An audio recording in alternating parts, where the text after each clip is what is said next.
Hello everyone and welcome back to Bhanzu classes. So I hope all of you are doing wonderful and you have enjoyed the previous session where we had started with a new chapter called Simple Equations. So we are going to continue the chapter today by learning how do we write equations. So our today's topic for the day is writing equations.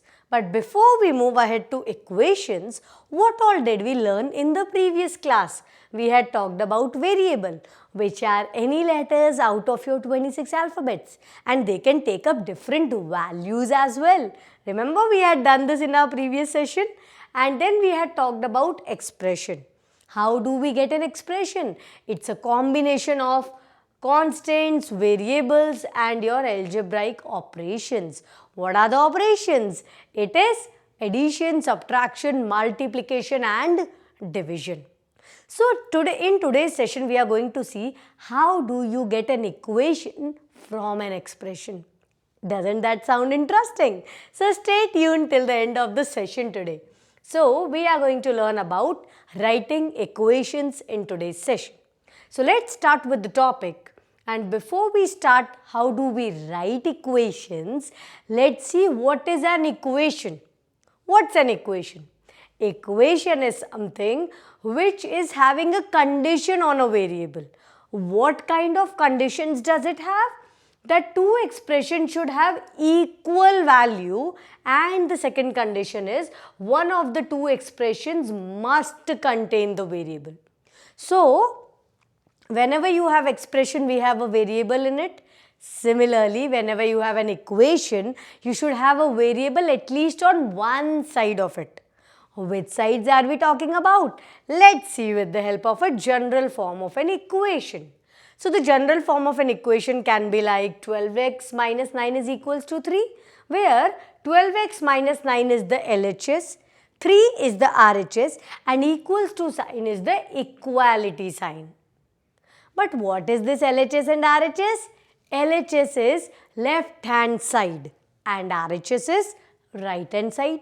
So whatever you have on the right side of the equals to sign is called RHS, and whatever you have on the left side of the equals to sign is called your LHS, right? And you can see in this particular equation, we are satisfying both the conditions. First is two expressions should have equal value. Yes, when we solve, they will have equal value, right? That we are going to learn in our next session. One of the two expressions must contain the variable. Yes, the expression is having the variable x. It can be any variable. So as we are talking about the general form of an equation, you know what? There are different types of it, like interchanging LHS and RHS. So even if you change the sides of LHS and RHS, the value of the equation remains same. The value of the variable remains same. It does not change, right? And also, expression can either be on LHS or RHS, both of them. Like here you can see, this is your LHS and this is your RHS, right? And both of them have the variable x. So either the variable can on both the sides or on one side, it can be any side. Let it be LHS or RHS, right? So till now whatever equations we have seen or expressions we have seen, they were having variable, right? But it can be on both the sides. This is what we mean over here. So with this, we move to our next topic for the day, that is, how do we write the statements given in the form of an equation? So here we have to be very specific about the words given in the statement, that which word can replace which mathematical sign. That is what we have to see over here. So let's start with the first part. If you subtract, what is subtract? Minus. What? 5, okay. From what? 6 times a number. So when they say a number, you can take it as any variable because they have not mentioned the variable over here. So suppose if I am taking the variable z, so what would be my answer? 6z minus 5 till the statement I have read. Now it says you get. You get means put equals to sign. What do we get? We get the number 7. So let's write 7. So 6z minus 5 is equals to 7. Got it? Isn't that easy? Let's try one more. 1/4 of m. So 1/4 of means multiply m is, right, 3 more than 7. So 3 more than means plus 7. So what do we get in the next statement? Next step, we get m upon 4 is equals to 3 plus 7. So over here, this 7 can also be taken this side. So we can also get the equation as m by 4 minus 7 is equals to 3. So there are different ways of writing an equation, right? Are you feeling confused for it? Don't worry, I am going to take one more example for the same, but let's see the answers to it first. So we got the first answer as 6z minus 5 is equals to 7, and the next one we wrote as m by 4 minus 7 is equals to 3. So are you all getting it? That how did we convert our statements in the equation form? Just by noticing each and every word and replacing it by mathematical signs. Right? The 4 different operators we talk about. So now let's see that how can we get different kinds of equation for one given statement. So over here we have one equation, x minus 5 is equals to 9. Now there are different statement forms which can be written for it, like taking away 5 from x gives 9. So here what are we doing? Minus 5, so means taking away from x, gives means equals to what? 9. Then the number x is 5 more than 9. So if you take 5 this side, it becomes more than. The number x is greater by 5 than 9. Yes, because they have shown minus 5 is equals to 9, right? The difference between x and 5 is 9. Yes, the difference between x and 5 is 9. So there are different ways by which an equation can be written in statement form, and also the statement can be written in equation form.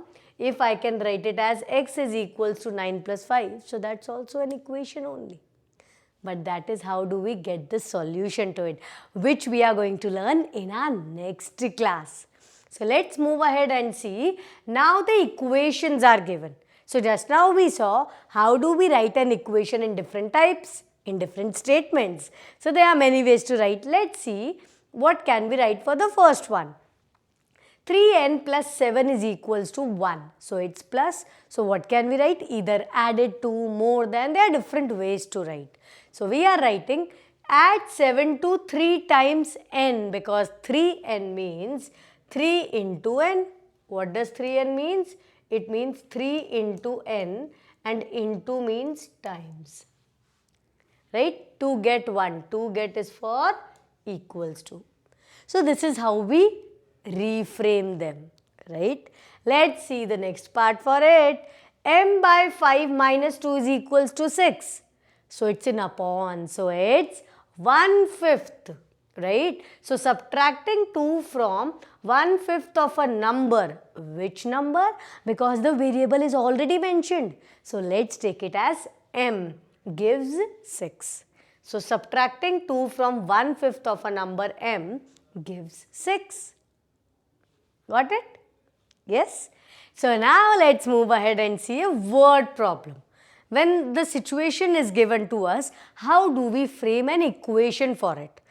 Let's have a look at it. So here, first of all, we need to underline the important things. So Raju's father's age is 5 years more than 3 times Raju's age. So what is missing? It's Raju's age which is missing directly. So we should have any variable for it, right? So Raju's father's age is dependent on Raju's age, but Raju's age itself is not given. So let's assume it as any variable you feel like. And then they are saying that Raju's father's age is actually 44 years, right? So set up an equation to find Raju's age? Because that's still missing. They have given the relationship between Raju's father's age and Raju's age, and they have also given you directly Raju's father's age. How do we calculate Raju's age? For that, we need to frame an equation. So let's see with the help of statements. So we have, let Raju's age be y years. So which variable I am taking? Y. 3 times Raju's age is 3y. So Raju's father's age is 5 years more than 3y, which is Raju's age. So it becomes 3y plus 5. But actually his father's age is 44 years. So what's the equation now? It's 3y plus 5 is equals to 44. Right? So here you can take any variable, and they told 3 times. So we have multiplied it by 3. You can take A also, B also, any variable, because we have learnt in the previous session that the unknown number or the variable can take any letter of the alphabets.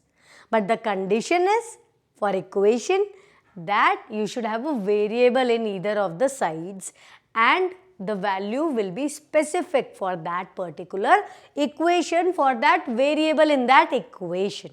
Right? So everybody is clear now? How do we frame equations from a given statement, from a given situation, from a given word problem? We have to emphasize on the words given. Are they given more than, less than, reduced, subtracted, 1/5, times, whatever is given. So accordingly we will apply the mathematical signs. So now it's time to summarize the session and see what all we had covered in today's session. We had started with writing equations. In that we have seen that there are 2 different sides of an equation like LHS and RHS, right? And also we have seen how do we write an equation in different statements so that we get the same equation for it.